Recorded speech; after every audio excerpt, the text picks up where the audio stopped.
Jaya Radha Madhava Punya Bihari.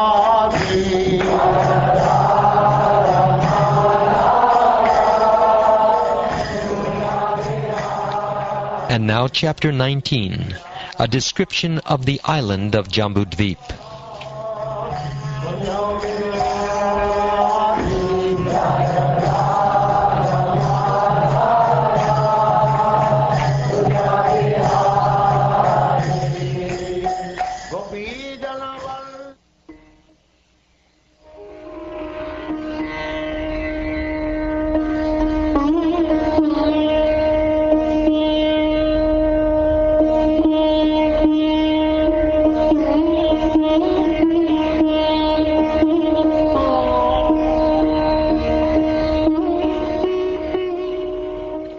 Srila Shukdev Goswami said, "My dear king, in Kimpurusha Varsha, the great devotee Hanuman is always engaged with the inhabitants of that land in devotional service to Lord Ramachandra, the elder brother of Lakshman and dear husband of Sita Devi. A host of Gandharvas is always engaged in chanting the glories of Lord Ramachandra. The chanting is always extremely auspicious. Hanumanji and Arishtashena, the chief person in Kimpurusha Varsha, constantly hear those glories with complete attention. Hanuman chants the following mantras. Let me please your lordship by chanting the Bij mantra, Omkar. I wish to offer my respectful obeisances unto the personality of Godhead, who is the best among the most highly elevated personalities. Your lordship is the reservoir of all good qualities of Aryans, people who are advanced. Your character and behavior are always consistent, and you always control your senses and mind. Acting just like an ordinary human being, you exhibit exemplary character to teach others how to behave. There is a touchstone that can be used to examine the quality of gold, but you are like a touchstone that can verify all good qualities. You are worshipped by Brahmins who are the foremost of all devotees. You, the Supreme Person, are the King of Kings, and therefore I offer my respectful obeisances unto you. The Lord, whose pure form, Satchit Ananda Vigraha, is uncontaminated by the modes of material nature, can be perceived by pure consciousness. In the Vedanta, he is described as being one without a second. Because of his spiritual potency, he is untouched by the contamination of material nature. And because he is not subjected to material vision, he is known as transcendental. He has no material activities, nor has he a material form or name. Only in pure consciousness, Krishna consciousness, can one perceive the transcendental form of the Lord.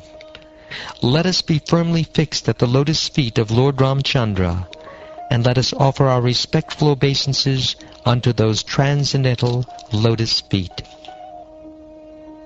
It was ordained that Ravan, chief of the Rakshasas, could not be killed by anyone but a man, and for this reason Lord Ramchandra, the Supreme Personality of Godhead, appeared in the form of a human being. Lord Ramachandra's mission, however, was not only to kill Ravan, but also to teach mortal beings that material happiness centered around sex life or centered around one's wife is the cause of many miseries.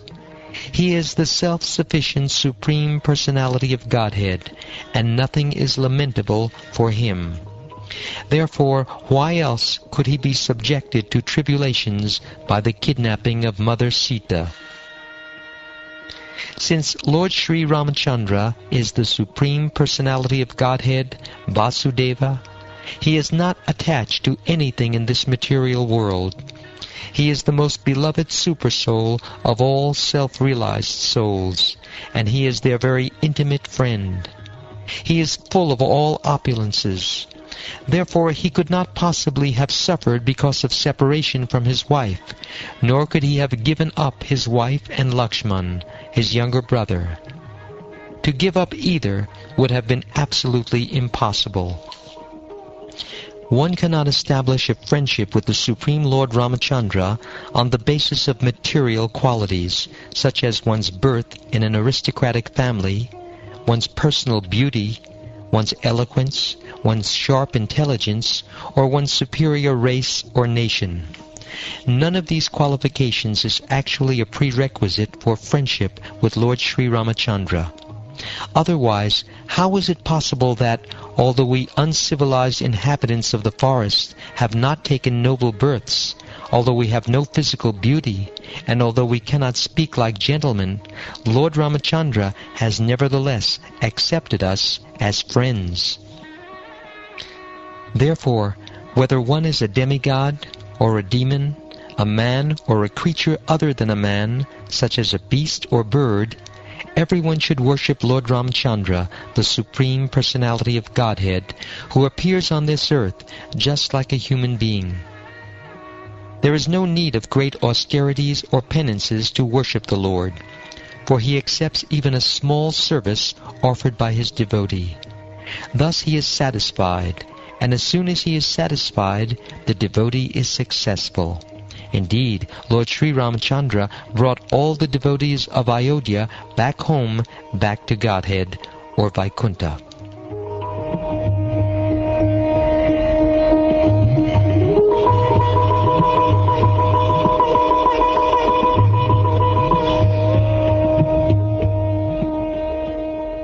Shukdev Goswami continued, "The glories of the Supreme Personality of Godhead are inconceivable. He has appeared in the form of Nara Narayan in the land of Bharatvarsha, at the place known as Badarik Ashram, to favor his devotees by teaching them religion, knowledge, renunciation, spiritual power, sense control, and freedom from false ego. He is advanced in the opulence of spiritual assets, and he engages in executing austerity until the end of this millennium. This is the process of self-realization."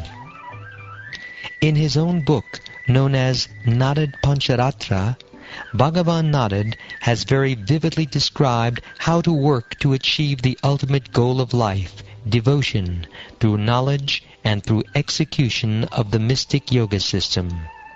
He has also described the glories of the Lord, the Supreme Personality of Godhead.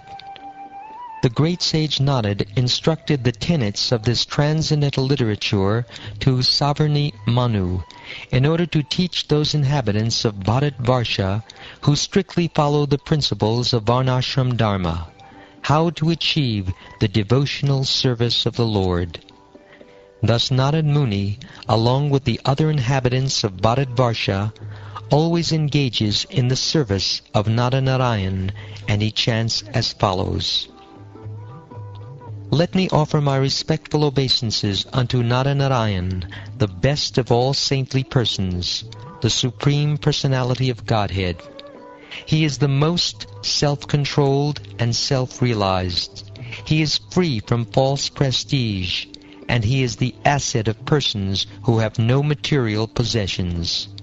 He is the spiritual master of all Paramahamsas, who are the most exalted human beings, and he is the master of the self-realized.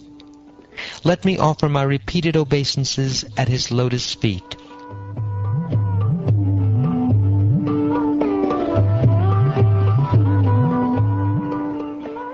Narad, the most powerful saintly sage, also worships Naranarayan by chanting the following mantra: "The Supreme Personality of Godhead is the master of the creation, maintenance, and annihilation of this visible cosmic manifestation, yet he is completely free from false prestige.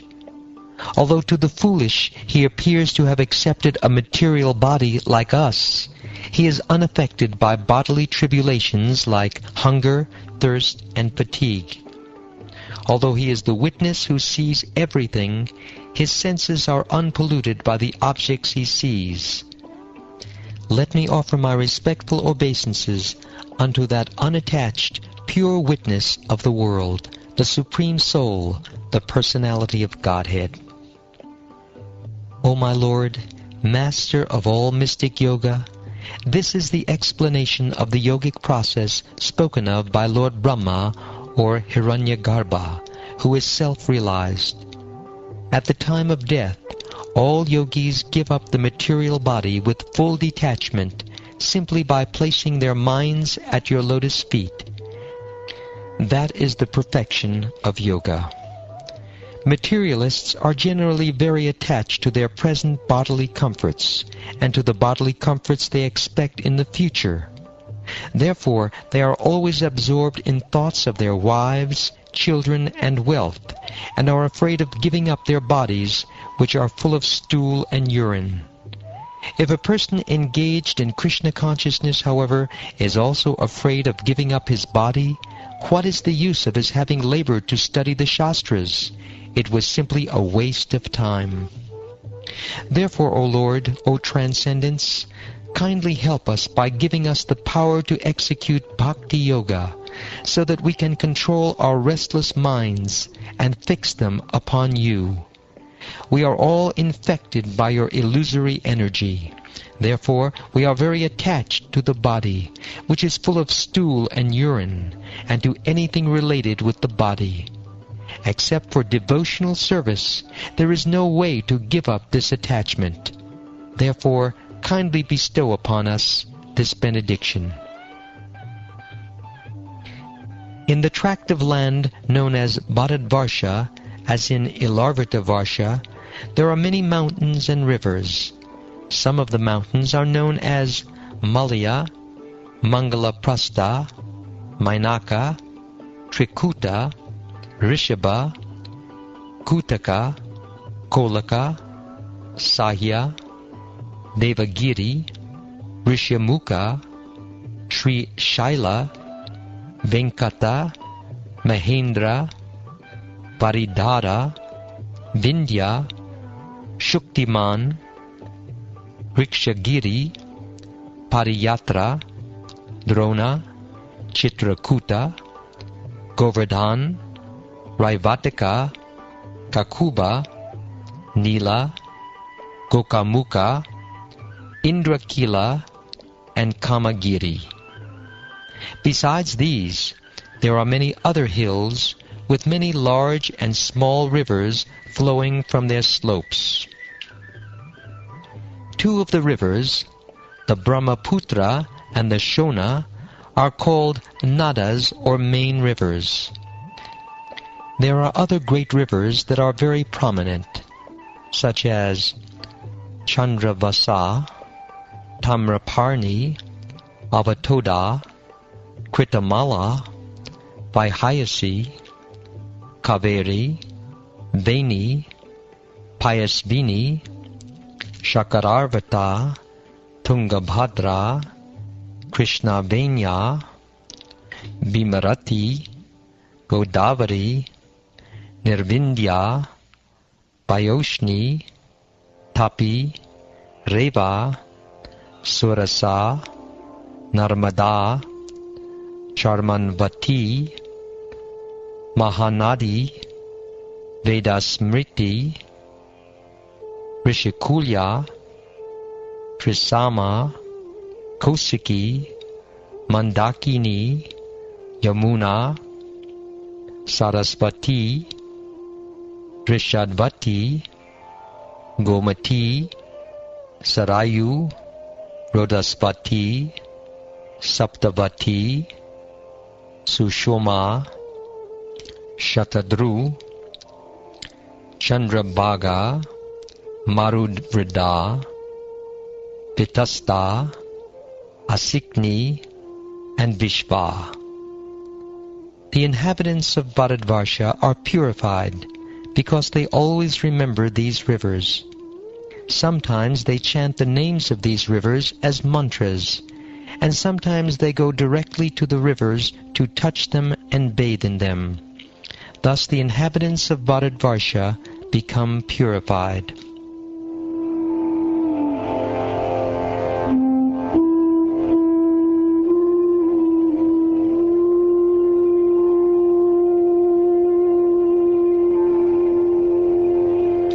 The people who take birth in this tract of land are divided according to the qualities of material nature, the modes of goodness, sattvaguna, passion, rajoguna, and ignorance, tamoguna. Some of them are born as exalted personalities, some are ordinary human beings, and some are extremely abominable. For in Bharatvarsha, one takes birth exactly according to one's past karma.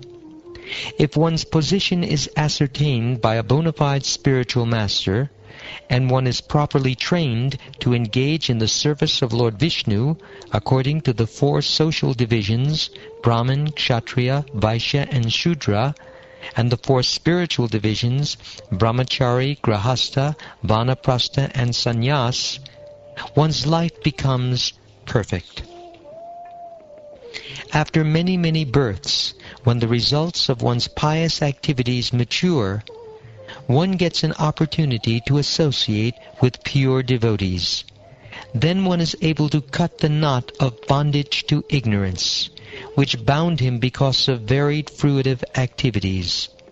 As a result of associating with devotees, one gradually renders service to Lord Vasudeva, who is transcendental, free from attachment to the material world, beyond the mind and words, and independent of everything else. That Bhakti Yoga, or devotional service to Lord Vasudeva, is the real path of liberation. Since the human form of life is the sublime position for spiritual realization, all the demigods in heaven speak in this way. How wonderful it is for these human beings to have been born in the land of Bharatvarsha.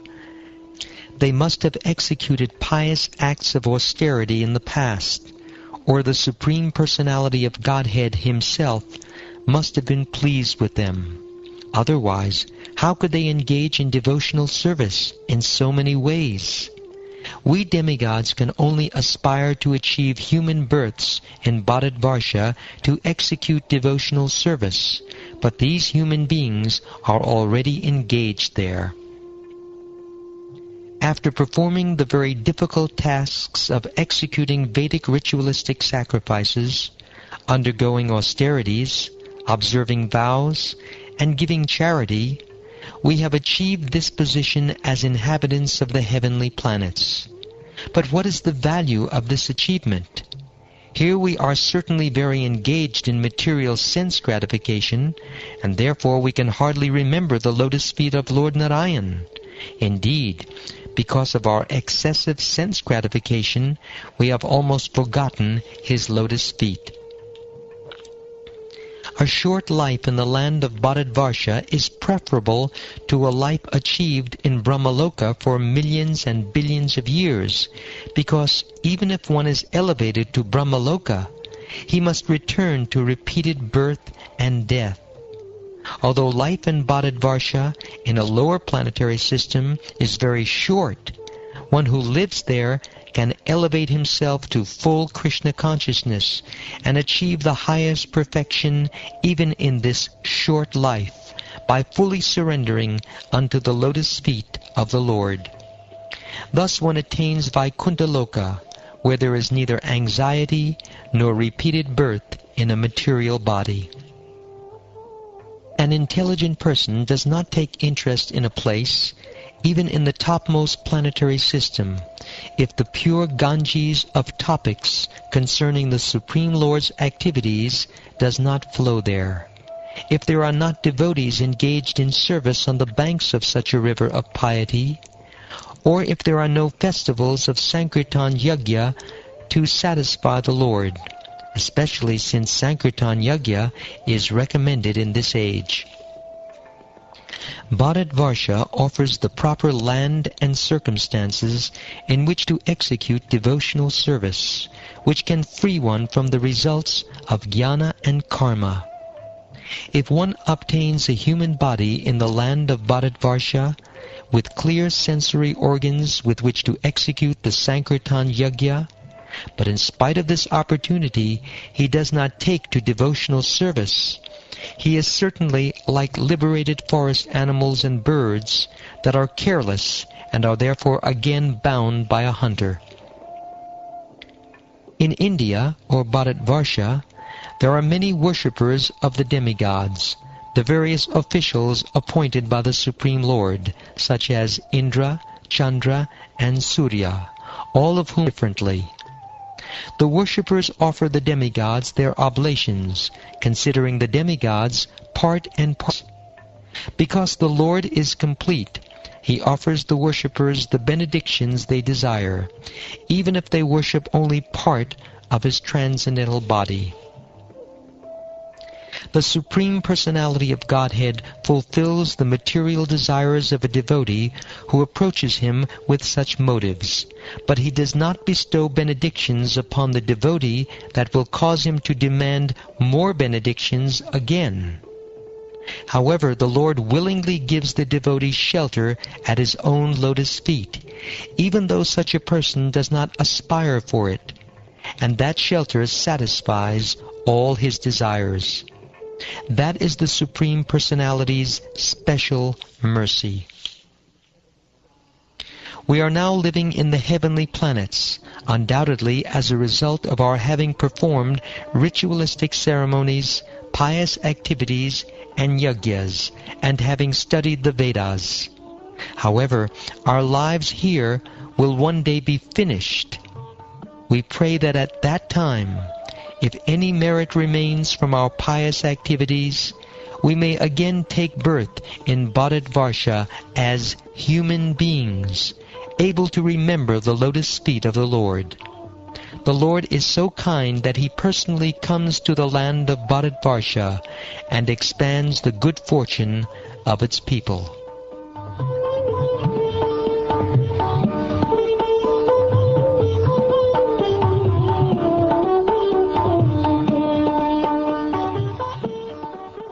Sri Shukdev Goswami said, "My dear king, in the opinion of some learned scholars, 8 smaller islands surround Jambudvip. When the sons of Maharaj Sagara were searching all over the world for their lost horse, they dug up the earth, and in this way 8 adjoining islands came into existence. The names of these islands are Svanaprastha, Chandra Shukla, Avartana, Ramanaka, Mandara Harina, Panchajanya, Simala, and Lanka. My dear King Pariksit, O best of the descendants of Bharat Maharaj, I have thus described to you, as I myself have been instructed, the island of Bharatvarsha and its adjoining islands. These are the islands that constitute Jambudvip."